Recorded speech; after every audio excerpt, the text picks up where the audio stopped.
Hey YouTube, this is the Robinhood Investor. Hope you had a great day of trading. As always, I really appreciate your support. So if you like this video, give it a thumbs up. And if you want to learn about investing, subscribe to this channel. Today I'm going to talk about Salesforce, which is down today leading up to the earnings report after market close. Before I do so, let's take a look at the price movement and statistics of Salesforce.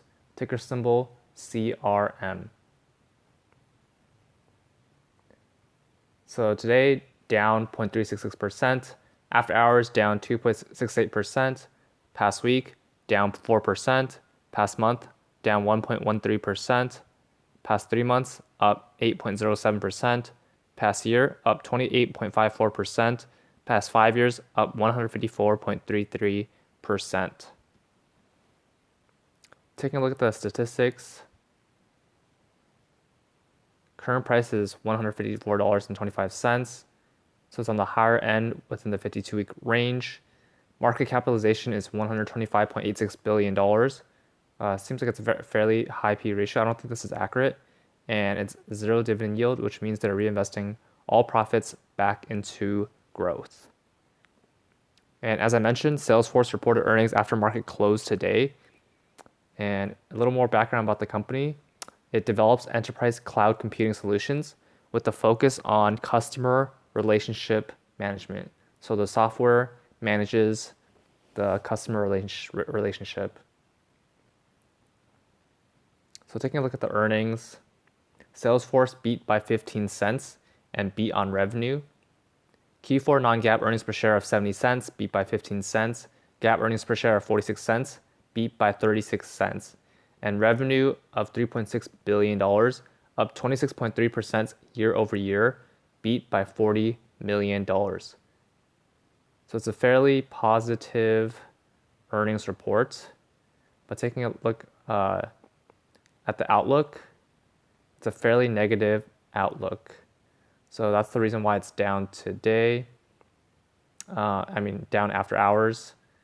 So it reported, like I mentioned, Q4 beat by 26% year over year, revenue growth and downside guidance.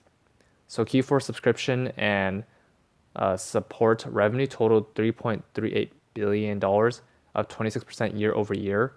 Professional services and other revenue came in at $228 million, up 16% year over year. And in terms of guidance, downside Q1 guidance has revenue from $3.67 billion to $3.68 billion, and earnings per share from 60 cents to 61 cents. So overall, in terms of the Q4 earnings report, it's fairly good. It's just the guidance was a bit weak. So taking a look at the analyst ratings, 11 analysts give Salesforce a buy in the last 3 months. 0 analysts give a hold rating, and 0 analysts give a sell rating, with an overall rating of strong buy from the 11 analysts. Taking a look at the price target, Salesforce has an average price target of $180.33 per share, with 13.77% upside, and the current price is $158.50. On the low end, in terms of price targets, it's $166 per share. And on the higher end, it's $200 per share. And this is in the next 12 months. That's all for this video. What are your thoughts on Salesforce? Comment down below. If you like this video, give it a thumbs up. And if you want to learn more about investing, subscribe to this channel. Also, if you want to support the channel, take a look at the referral links below, and you can get $20 for using personal capital or free stock for using Robinhood. Thank you for watching the video.